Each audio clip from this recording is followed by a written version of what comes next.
Thank you for tuning into my channel where you find all about art journals, mixed media, assemblage, collage and anything else that sparks my interest. Hi, my name is Grob and I'm glad you are here.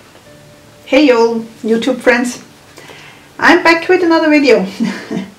This time it is for the Facebook group Art Joy of Sharing. Their hashtag, you can look after this hashtag, Art Joy of Sharing 2020 water or watercolor workout.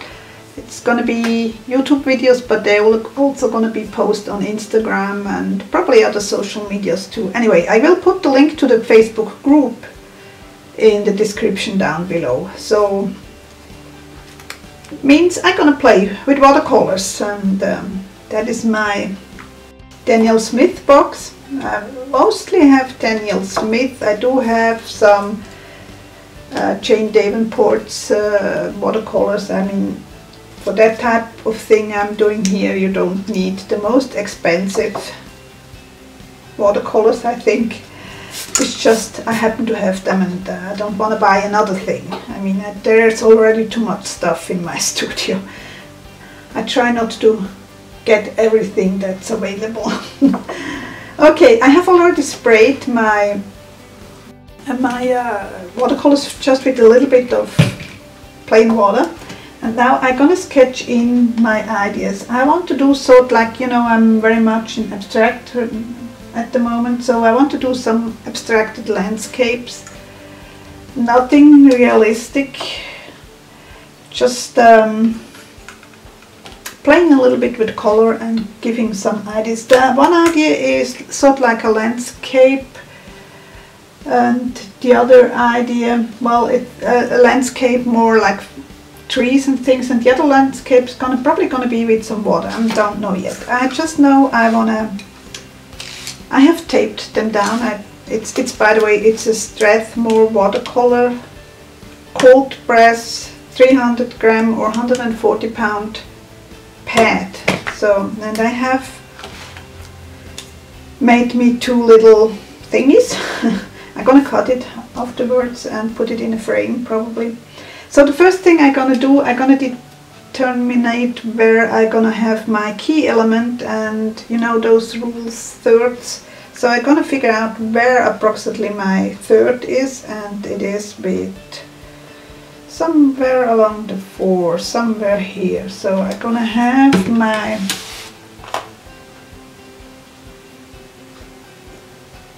line somewhere here, because I'm gonna have the focal point again. Then in this third also here I'm gonna have the focal point, and here I'm gonna have the focal point, just to give me a rough idea where I'm gonna have my key element, focal point, point of interest, whatever you want to call it.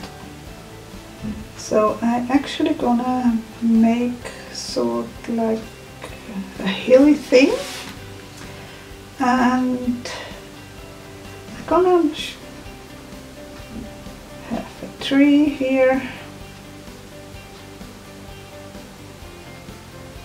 1 tree, 2 trees, 3 trees, maybe 2.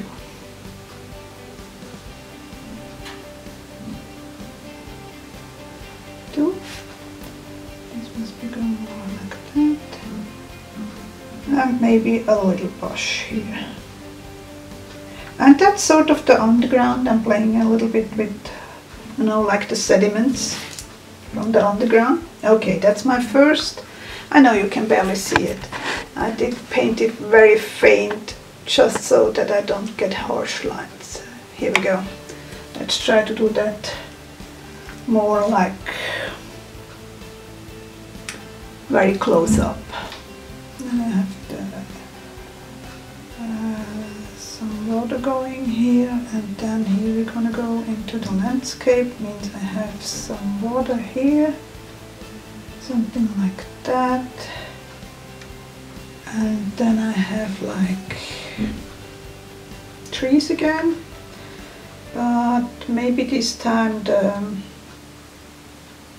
firs, but again very abstract.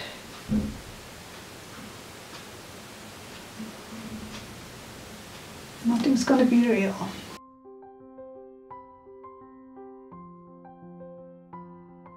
Oh, they are certainly not in the water, so I have to change that a little bit. Now, I really want the lines very faint, so that I basically just me, I can see it. You probably won't be able to see it when I'm painting.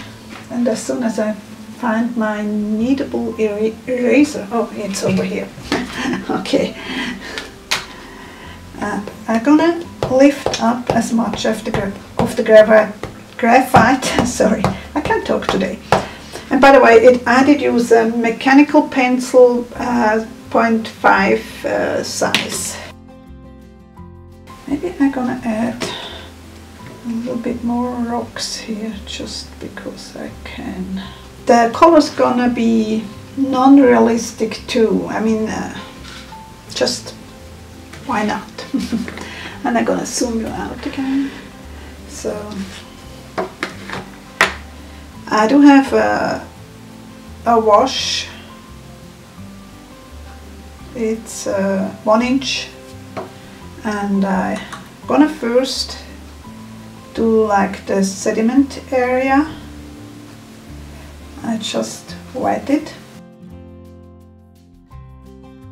and I have to lift it up to see where I have already water.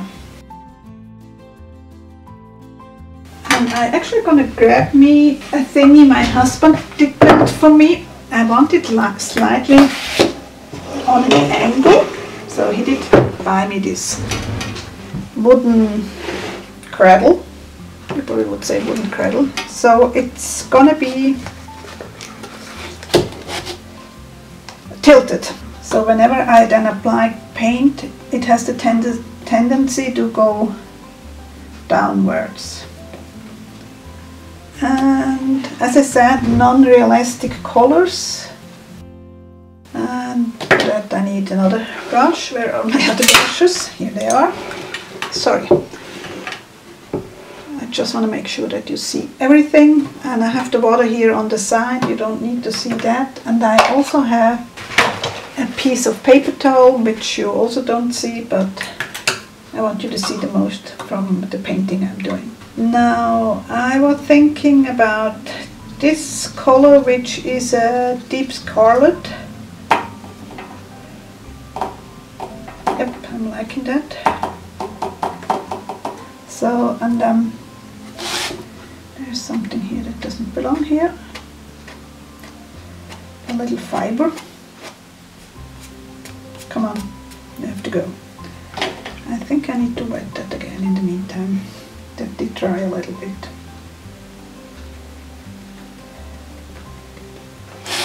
And now the water is rolling down. So I'm gonna add the paint. And I actually need to add that here.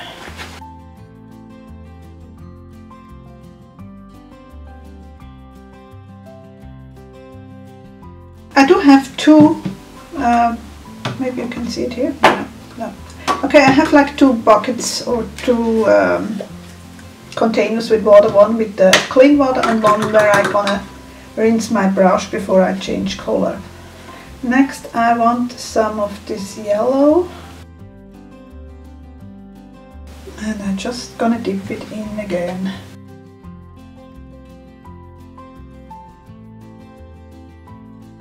Now I'm gonna a little bit for the, what is this color called? Permanent crimson. Permanent crimson also, just for some variation. And then I go back to my deep scarlet.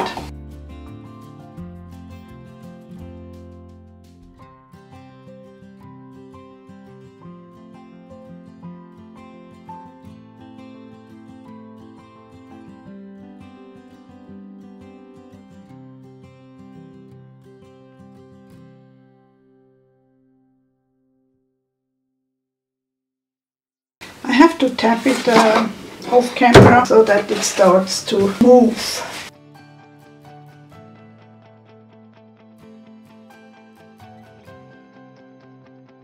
Now I'm gonna work on that and let that dry a little bit. That's one of the reasons why I do two at the same time. In between you need time to let those things dry. Now I think for this one I go more in the blue turquoise colors. Like this is the cobalt teal blue.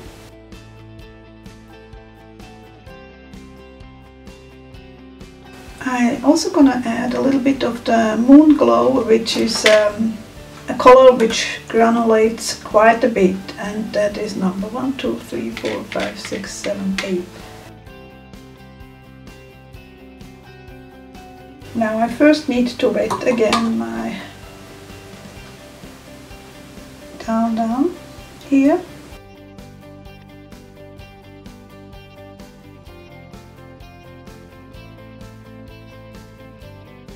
And I first go with the moon glow.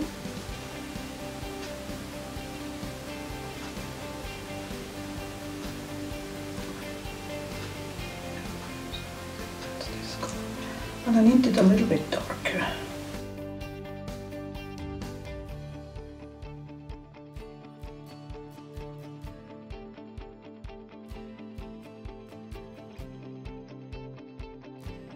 And maybe a little bit of purple.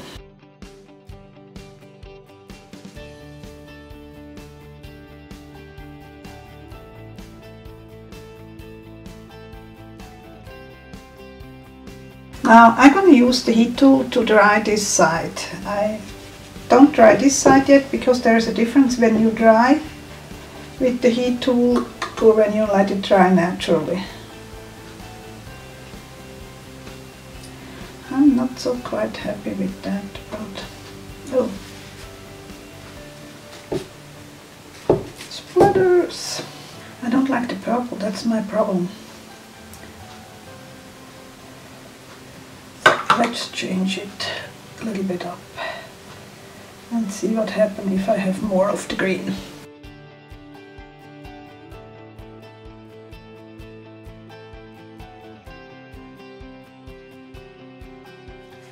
Now I'm gonna dry that quick, and I will be back when it is dry. Now I'm gonna wet again here the sky. I try not to hit the trees. And I also leave a little bit of a gap at the bottom to the underground. This time I don't wet it that much, just a little bit.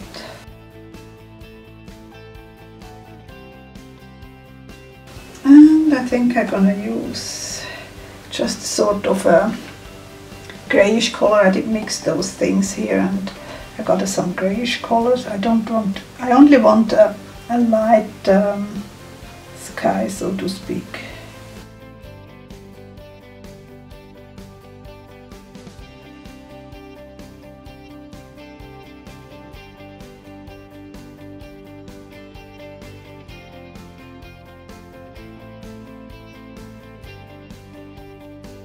Now for this sky I do mix a little bit of this red with the moon glow and I get a more, well, do I like it? No, not really. Okay, let's try something else. Maybe the neutral tint is the right decision. Let's see. Yeah, with a lot more water. I really want to water it down.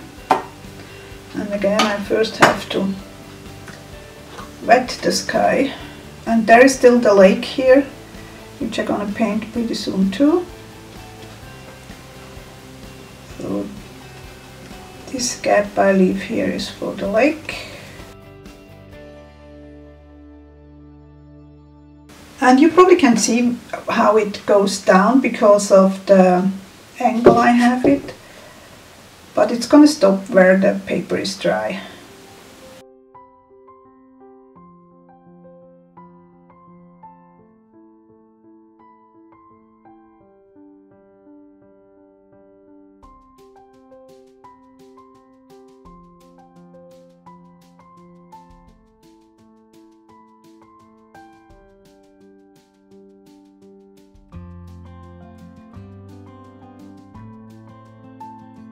I do have these splatters from before, and I try to lift them up a little bit and mix them in with the grey so they are not so obvious.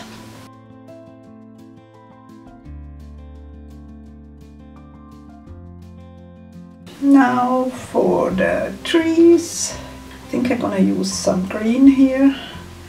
I'm gonna mix me a green I like, that's too bright. So I do mix like, let's see, yellow green and cascade green.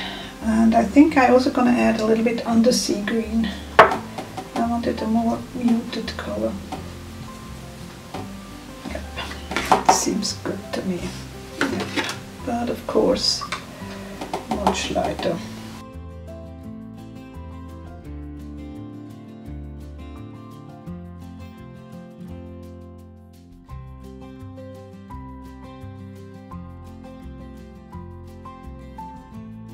And yeah, that's okay. Now I do have some, where did I put the card? Here it is. I do have some electric blue, which is a sort of a metallic. I think I'm gonna use that for the sea. Let's see if I use it for the lake or sea or whatever this is.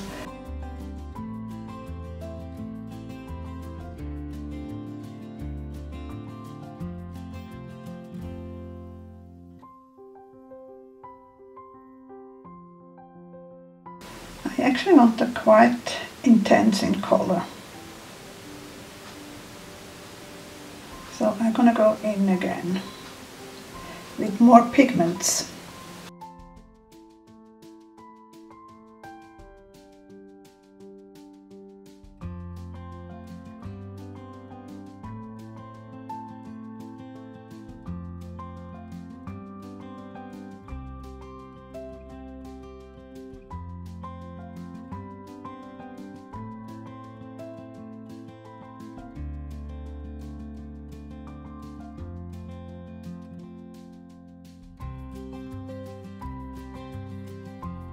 Okay, I'm done with painting for the moment. I will let it dry completely and come back and show you what it looks like when I have cut it and put it into a passepartout, just to give you the idea what it looks like. Okay, my page is nice and dry, and it's time to remove it from the pad and also to remove the tape, of course. And what I usually do, I use a little bit of the heat from the heat tool. It seems to me it works a little bit better, and then try to go in the opposite direction how I have added it.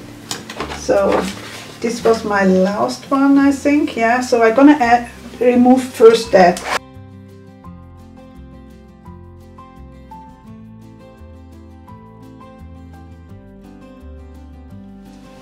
Okay, every pad has a place where you can slip in a palette knife. I find it, some people use knives, I find it the best. For me it works the best with the palette knife. And then you simply go along the edges with your palette knife. That way you can easily take off your paper. And just to give you an idea how I present those things, I simply use a passepartout, and it looks quite different that way. Okay, that's it for me today. I hope you enjoyed the video, and I hope to see you soon again. Take care, bye!